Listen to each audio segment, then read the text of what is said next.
আজকে আমরা রবি দ্বাদশ ভাবে থাকলে কি কি ফল দেয় বা কি কি ফল হয় এই বিষয় নিয়ে আলোচনা করব। দেখুন, প্রথমেই একটা কথা বুঝতে হবে যে রবির দৃষ্টি কিন্তু সর্বদা সপ্তম ঘরে পড়ে। রবি একটি অশুভ গ্রহ। রবির মিত্র গ্রহ হচ্ছে বৃহস্পতি, চন্দ্র এবং মঙ্গল। চন্দ্রকে কিন্তু রবির মিত্র গ্রহ হলেও কিন্তু চন্দ্রের সঙ্গে রবির কিছু কিছু ক্ষেত্রে কিন্তু একটু প্রবলেম দেখতে পাওয়া যাবে জন্মছক বিচার করার সময়।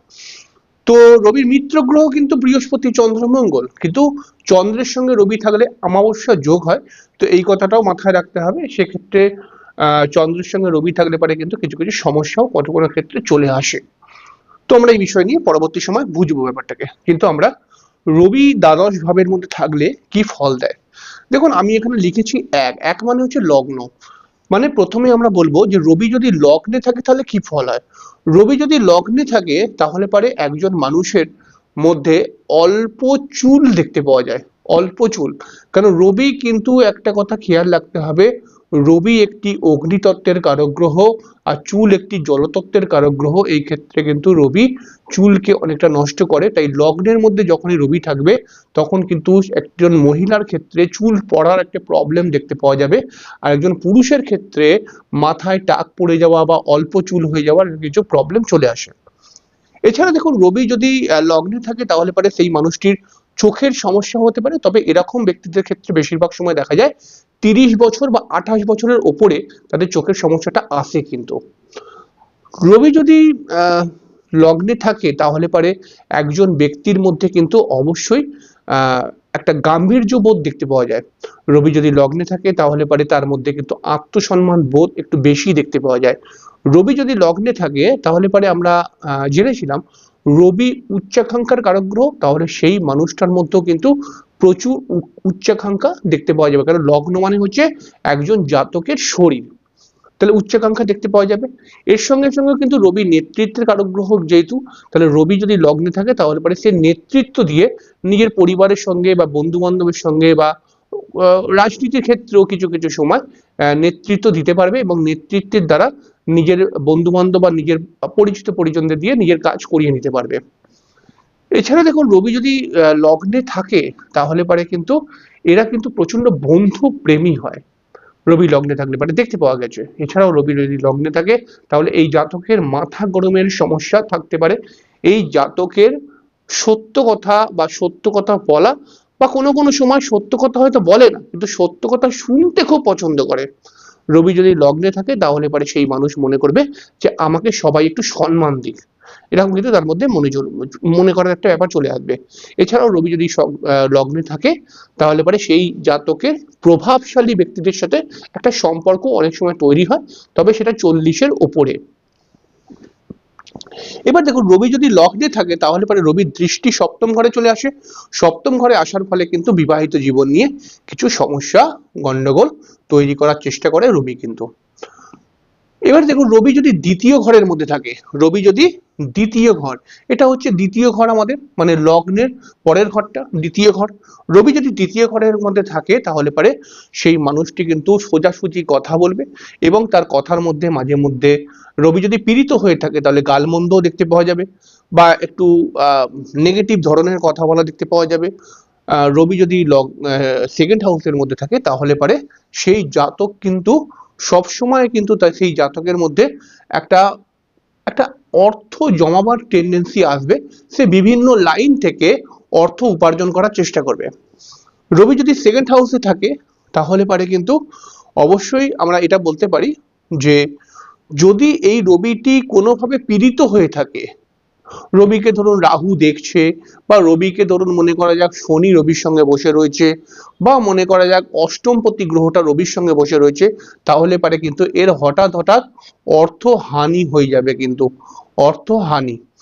এছাড়াও রবি যদি সেকেন্ড হাউসে থাকে তাহলে পারে সেই জাতকের মধ্যে একটু বেশি বয়সে চোখের সমস্যা আসতে দেখতে পাওয়া যায়। রবি যদি কোনো মহিলার জন্মছকের মধ্যে সেকেন্ড হাউসে থাকে তাহলে পারে কিন্তু দেখা যায় যে সেই মহিলার কিন্তু স্বামীর সাথে, সেই মহিলার স্বামীর সাথে বলবো না, স্বামীর বা হাজবেন্ডের হঠাৎ কোনো শারীরিক সমস্যা অনেক সময় ক্রিয়েট হয়ে যায় বা সেই মহিলার স্বামী হঠাৎ কোনো ঝামেলার মধ্যে ফেঁসে যায়, এরকম ব্যাপার অনেক সময় দেখতে পাওয়া গেছে। রবি যদি লগ্নের দ্বিতীয় ঘরের মধ্যে থাকে তাহলে পারে সে কিন্তু কোনো কোনো সময় একটু বুঝে শুনে কথা বলে চুপচাপ থাকবে, আর কোনো কোনো সময় অনেক বেশি বলবে, এরকম ব্যাপারটা দেখতে পাওয়া যায়। আবার রবি যদি ধরুন তৃতীয় ঘরের মধ্যে থাকে তাহলে বেশিরভাগ সময় কিন্তু তৃতীয় ঘরের মধ্যে, আমি তো রবি আগের অনুষ্ঠানে বলেছিলাম তৃতীয় ঘরের মধ্যে রবি কিন্তু শুভ হয়ে যায়। তাহলে পারে রবি যদি তৃতীয় ঘরের মধ্যে থাকে এবং শুভ হয়ে যায়, কথাটাকে মাথায় রাখতে হবে। রবি যদি একা তৃতীয় ঘরের মধ্যে থাকে তাহলে শুভ হয়ে যায়। রবি যদি এখানে একটি পাপগ্রহের দৃষ্টি পায় বা একটি পাপগ্রহের সঙ্গে থাকে তাহলে পারে কিন্তু রবি সেখানে পুরোপুরি শুভ ফল দিতে পারে না। রবি তৃতীয় ঘরের মধ্যে থাকলে পারে শুভ হয়ে যায় বলা হয়েছে শাস্ত্রে, একা যদি থাকে। এবং রবি তৃতীয় ঘরের মধ্যে থাকলে সেই জাতক সাহসী হয়ে যাবে অনেকটা, সেই জাতকের মধ্যে একটা প্রচেষ্টা দেখতে পাওয়া যাবে, সে কঠোর পরিশ্রম করে নিজেকে ডেভেলপ করবে। এবং রবি যদি তৃতীয় ঘরের মধ্যে থাকে তাহলে তাকে বহু মানুষ চিনবে বা তার আশেপাশে পরিবার, মানে আশেপাশের পরিচিত পরিজনরা তাকে খুব ভালোবাসবে, এরকম ব্যাপারটাও চলে আসে। হয় না এরকম, আশেপাশের লোকরা তাকে খুব ভালোবাসছে। রবি যদি তৃতীয় ঘরের মধ্যে থাকে তাহলে পারে কিন্তু মাঝে মধ্যে তার ঠান্ডা লাগার প্রবলেম আসতে পারে, এবং কিছু কিছু সময় সে এমন জেদ করবে, এমন একগুঁয়েমি মনোভাব তার মধ্যে চলে আসবে, সেই মনোভাব সে এরকম করে নেবে, ও আমার ভালো হলে ভালো হবে, খারাপ হলে খারাপ হবে, কাউকে কিছু দেখার দরকার নেই, খারাপ হলে আমি বুঝানো, সে কিন্তু কিছু বুঝতেই পারবে না। এরকম মাঝে মধ্যে রবি কিন্তু পীড়িত হয়ে গেলে এরকম প্রবলেম নিয়ে আসে। আর রবি যদি তৃতীয় ঘরের মধ্যে থাকে তাহলে রবি থেকে আমরা বড় ভাই বা বোন বিচার করি অনেক সময়, তাহলে রবি তৃতীয় ঘরের মধ্যে থাকলে পারে বড় ভাইয়ের অল্প বয়সে কোনো বিপদ ঘটার সম্ভাবনা তৈরি হয়। রবি যদি ফোর্থ হাউসের মধ্যে থাকে, মানে লগ্ন থেকে চতুর্থ ঘর, এটা হচ্ছে চতুর্থ ঘর, আপনার লগ্ন যেটাই হোক না কেন, লগ্ন থেকে চতুর্থ ঘর, এই চতুর্থ ঘরের মধ্যে রবি থাকলে পারে কিন্তু খুব একটা শুভ ফল দেয় না। এখানে রবি কিন্তু যেহেতু চতুর্থ ঘর থেকে আমরা পরিবার বা বন্ধু বান্ধব বিচার করি, তো সেক্ষেত্রে একটা প্রবলেম তৈরি করে, বাড়ির লোকের সঙ্গে একটা মতানৈক্য তৈরি করে, বাড়ির লোকের সঙ্গে বন্ডিং প্রবলেম, বাড়িতে মাথা গরম, ঝুট ঝামেলা এগুলো তৈরি করে।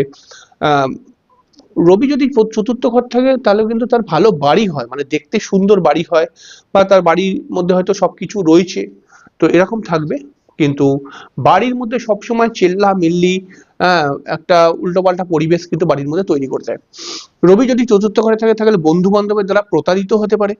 রবি যদি চতুর্থ ঘরে থাকে তাহলে পারে কিন্তু অবশ্যই একটা জিনিস খেয়াল রাখতে হবে, রবি যদি চতুর্থ ঘরে থাকে তাহলে পরে অনেক সময় সরকারি চাকরির যোগ তৈরি করে। রবি যদি চতুর্থ থাকে তাহলে উচ্চ পদে চাকরি হবার যোগ থাকে অনেক সময়। এবং রবি যদি চতুর্থ ঘরে থাকে এবং যদি এখানে রবিটি পীড়িত হয়ে যায় কোনোভাবে, কোনোভাবে পীড়িত হয়ে যায় তাহলে পারে বুক সংক্রান্ত সমস্যা অনেক সময় নিয়ে আসে। রবি যদি পঞ্চম ঘরে থাকে তাহলে পঞ্চম ঘরে থাকলে পারে সেই জাতকের মধ্যে কিন্তু একটা অহংকার বোধ তৈরি করবে। কারণ আমি পরবর্তী সময় বোঝাবো, পঞ্চমে যেই গ্রহ থাকবে সেই গ্রহ ডাইরেক্টলি না হলেও ইনডাইরেক্টলি ভাবে লগ্নকে প্রভাবিত করবে। তাহলে রবি একটা অহংকারের কারক গ্রহ, তাহলে রবি যদি পঞ্চম ঘরে থাকে তাহলে পারে সেই রবি কিন্তু অবশ্যই সেই জাতকের মধ্যে একটা অহংকার ঢোকাবার চেষ্টা করবে। রবি যদি পঞ্চম ঘরে থাকে তাহলে পরে পঞ্চম ঘর থেকে আমরা প্রেম বিচার করি, আর রবিকে আমরা অগ্নিতত্ত্বের কারক গ্রহ বলি। তাহলে প্রেমকে জ্বালিয়ে দেবে, মানে প্রেমের মধ্যে কিন্তু সব সময় একটা প্রবলেম, একটা ঝুট ঝামেলা, একটা সব সময় মতানৈক্য, এবং প্রেম করে ধরুন মনে করে যাক বিয়ে করলো সেই বিবাহিত জীবন যথেষ্ট খারাপ হয়ে যাবে, এরকম কিছু প্রবলেম তৈরি করে। রবি যদি পঞ্চম ঘরে থাকে তাহলে পরে অনেক সময় যেহেতু পঞ্চম ঘর থেকে সন্তান বিচার করা হয়, যেহেতু পঞ্চম ঘর থেকে সন্তান বিচার করা হয় তাহলে সন্তান হতে অনেক সময় প্রবলেম হয় বা সন্তান অনেক সময় নষ্ট হয়ে যায়। রবি যদি পঞ্চম ঘরে থাকে তাহলে পারে কিন্তু সেই জাতকের মধ্যে স্পিরিচুয়ালিটি বা আধ্যাত্মিক মনোভাব অনেক সময় তৈরি হয়। রবি যদি পঞ্চম ভাব থাকে তাহলে পঞ্চম ভাব হচ্ছে শেয়ার মার্কেট, শেয়ার মার্কেটে সেই জাতক কিন্তু অনেক সময় সফল হয়, বা শেয়ার মার্কেটে দেখো, শেয়ার মার্কেট সম্পর্কে আমি পরবর্তী সময় বলবো। শেয়ার মার্কেটে সফল হয় এমনি এমনি হয়ে যায় না, শেয়ার মার্কেট নিয়ে যথেষ্ট চর্চা করতে হয়, তবেই শেয়ার মার্কেট সফল হওয়া যায়। আর আমি বলেছিলাম আগে একটি ভিডিওতে যে রবি যদি কারোর ভালো থাকে, অর্থাৎ পঞ্চম স্থান একটি ভালো স্থান, এখানে রবি কিন্তু সাধারণভাবে কিছু শেখার একটা উদ্যোগ দেয়, তাহলে সেই মানুষ শেয়ার সম্পর্কে উদ্যোগ নেবে, শেয়ারকে শিখবে এবং শেয়ার থেকে লাভও পেতে পারে, এরকম ভাবে ব্যাপারটাকে দেখতে হবে। রবি যদি ষষ্ঠে থাকে, ষষ্ঠে এটা 6th 6 নম্বর ঘর, মানে আপনার লগ্ন থেকে যদি 6 নম্বর ঘরে থাকে তাহলে পরে শত্রুকে নাশ করে। এছাড়াও রবি যদি ষষ্ঠে থাকে তাহলে পারে আপনার যদি কোনো জাতকের বিরোধী পক্ষ বা কোনো জাতককে ক্ষতি করার জন্য যে যদি কোনো পক্ষ তৈরি হয়, মানে কেউ কেউ ধরুন জাতককে ক্ষতি করার চেষ্টা করছে বা জাতকের বিরোধী বলা যেতে পারে, তাহলে পারে সেই বিরোধীর নাশ হয়ে যাবে। রবি যদি ষষ্ঠ ঘরে থাকে তাহলে পারে কিন্তু রাজনীতির জন্য খুব শুভ। রবি যদি ষষ্ঠ ঘরে থাকে তাহলে পারে পিতা বা পৈতৃক সম্পত্তিতে পিতা হঠাৎ অর্থ লাভ করতে পারে বা পৈতৃক সম্পত্তি থেকে হঠাৎ কিছু আর্থিক লাভ চলে আসে। রবি যদি ষষ্ঠে থাকে তাহলে পরে একটা কথা খেয়াল রাখতে হবে, ষষ্ঠ ঘর থেকে আমরা রোগ বিচার করি। আমি বলেছিলাম যে রবি কিন্তু এই যে নেগেটিভিটি গুলোকে নাশ করে ষষ্ঠ ঘরে, তাহলে ষষ্ঠ ঘর থেকে রোগ বিচার করা হয়, রোগকে নাশ করে। অর্থাৎ রবি হচ্ছে ঊর্জা শক্তির কারক গ্রহ, এই ঘরের মধ্যে ঊর্জা শক্তি দিয়ে দেয় এবং এই ঊর্জা শক্তির জন্য কিন্তু রোগ নাশ হয় এবং সেই জাতকের সুস্থ শরীর দেখতে পাওয়া যায়। রবি যদি এই ঘরের মধ্যে খারাপ হয়ে যায়, কোনো অশুভ গ্রহের সঙ্গে থাকে, তাহলে পরে কিন্তু বেশিরভাগ সময় রোগ চলে আসে। রবি যদি ষষ্ঠ ঘরের মধ্যে ভালো মানে পীড়িত হয়ে থাকে, তখন কিন্তু সেই জাতকের শত্রুও তৈরি হতে পারে। রবি যদি ষষ্ঠে থাকে তাহলে পরে অনেক সময় দেখতে পাওয়া যায় সেই জাতক যদি পিতার ব্যবসা বা পৈতৃক ব্যবসার মধ্যে ঢোকে তাহলে পরে তার লাভ হয়। তো পৈতৃক ব্যবসা বা পৈতৃক পেশা, রবি যদি সপ্তমে থাকে, এই ঘরটা কিন্তু খুব সেনসিটিভ ঘর, কারণ এটা বিবাহের ঘর, এটা হচ্ছে বিবাহ। রবি সপ্তমে থাকলে পারে কিন্তু বিবাহিত জীবনে প্রবলেম হলে নিজেদের মধ্যে একটা অহংকার ব্যাপারের জন্য কিন্তু বারবার ঝগড়া ঝামেলা আসে, ব্যক্তিগত পারিবারিক জীবনে বারবার সমস্যা ক্রিয়েট করে এবং অনেক সময় বিবাহ হতে দেরি হয় বা পার্টনার বারবার এমন কথা বলে যে এ অনেক সময় দুঃখ পেয়ে যায় জাতক, এরকম বিবাহিত জীবনটা চলে আসে। ঠিক আছে, কি বোঝাতে চাই কি বুঝতে পারছেন? রবি যদি সপ্তম ঘরে থাকে তাহলে পারে সেই জাতকের সাথে সেই জাতকের হাজবেন্ড বা ওয়াইফের বারবার বন্ডিং প্রবলেম হবে।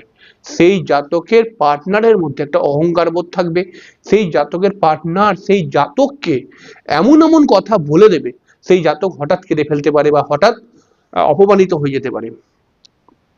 এখানে রবি থাকলে অনেক সময় ডিভোর্স করিয়ে দেয়। এখানে রবি একা নয়, একটি পাপগ্রহের সঙ্গে যদি থাকে, ঠিক আছে, তাহলে পরে এরা কিন্তু ডিভোর্স করিয়ে দেয়। রবি সপ্তমে থাকলে পরে অনেক সময় দেখা যায় সরকারি চাকরি হয়, যেহেতু লগ্নকে দেখে এই কারণে কিন্তু অনেক সময় সরকারি চাকরি হয়, পরবর্তী সময় সরকারি চাকরির যোগ আমি বলবো। তো এখানকার রবি কিন্তু খুব একটা ভালো নয়, এখানকার রবি কিন্তু যেহেতু সপ্তম ঘর ব্যবসার ঘর, এখানকার রবি কিন্তু ব্যবসার ক্ষেত্রে লস করিয়ে দেয় অনেক সময়। অষ্টম ঘরে রবি থাকলে পারে এখানে রবিকে আমরা খুব একটা শুভ বলবো না, হ্যাঁ, কিন্তু অষ্টম ঘরে রবি থাকলে পারে কিন্তু হঠাৎ চাকরি চলে যেতে পারে। অষ্টম ঘরের মধ্যে রবি থাকলে পারে কিন্তু হঠাৎ উত্তরাধিকার সূত্রে প্রাপ্তি ধন হয় না অনেক সময়, মানে আমার পরিবারের কেউ আমার উপরে কোনো সম্পত্তি লিখে দিয়ে গেল, এরকম কিছু আর্থিক জায়গাটা ক্রিয়েট হতে পারে। এখানকার রবি কিন্তু শারীরিক সমস্যা তৈরি করায়। নবম ঘরের মধ্যে যদি রবি থাকে, নবম ঘরের মধ্যে রবি থাকলে পারে সেই জাতকের উচ্চ শিক্ষা হবে এবং উচ্চ শিক্ষা না হলেও সেই জাতক কিছু এমন শিখবে, এমন কিছু শিখতে পারে সেই জাতক কিন্তু মানে তাকে অবশ্যই মানে একজন মানুষ যদি উচ্চ শিক্ষা করে তাহলে পারে আমরা তাকে স্যার বলে ডাকতে পারি, তাই না? তো ধরুন সেই জাতক উচ্চ শিক্ষা হলো না কিন্তু সে এমন কিছু শিখে নিল, এমন কিছু শিখলো, তাকে লোক স্যার বলছে, এরকম ব্যাপারটা কিন্তু ক্রিয়েট করে দেয়, মানে ভাগ্যকে হেভি সুন্দর করে অনেক সময় এখানকার রবি। এখানকার রবি কিন্তু অনেক সময় দেখা যায় যে এখানকার রবি শিক্ষা প্রতিষ্ঠান বা ইউনিভার্সিটির সঙ্গে অনেক সময় যুক্ত করায়। রবি যদি নবম ঘরের মধ্যে থাকে তাহলে পারে কিন্তু সেই জাতক এমন পদ দিয়ে ইনকাম করবে সেটাকে কিন্তু লোকে ভালো পদ বলবে। বোঝাতে পারছি যে সেই জাতক এমন ভাবে ইনকাম করতে পারে যে ইনকামটা খুব ভালো ইনকাম, মানে এমন কিছু কিছু ইনকাম হয় যেখানে মানুষ খুশি হয়ে দিয়ে যাচ্ছে, সেই ইনকামটা তারা করছে। তো এরকম কিছু কিছু লাইন হয়, সেই লাইন থেকে ইনকাম করবে। অনেক সময় আমরা বলতে পারি সহজ কথাটা, ধার্মিক পথ থেকে ইনকামটা ভালো হয়। ঠিক আছে, এখানকার রবি কিন্তু বড় বড় চাকরি দেয় কিন্তু, এডুকেশন করলে, কিন্তু এডুকেশন না করলেও কিন্তু প্রতিষ্ঠিত করার চেষ্টা করে নবমে রবি। নবমে রবি থাকলে পারে পিতৃস্থানীয় ব্যক্তিদের থেকে লাভ হয়। নবমে যদি রবি থাকে তাহলে পারে কিন্তু অবশ্যই একটা কথা খেয়াল রাখতে হবে, পিতার সঙ্গে মতবিরোধ তৈরি হতে পারে। নবমে রবি থাকলে পিতার সঙ্গে মতবিরোধ তৈরি হতে পারে।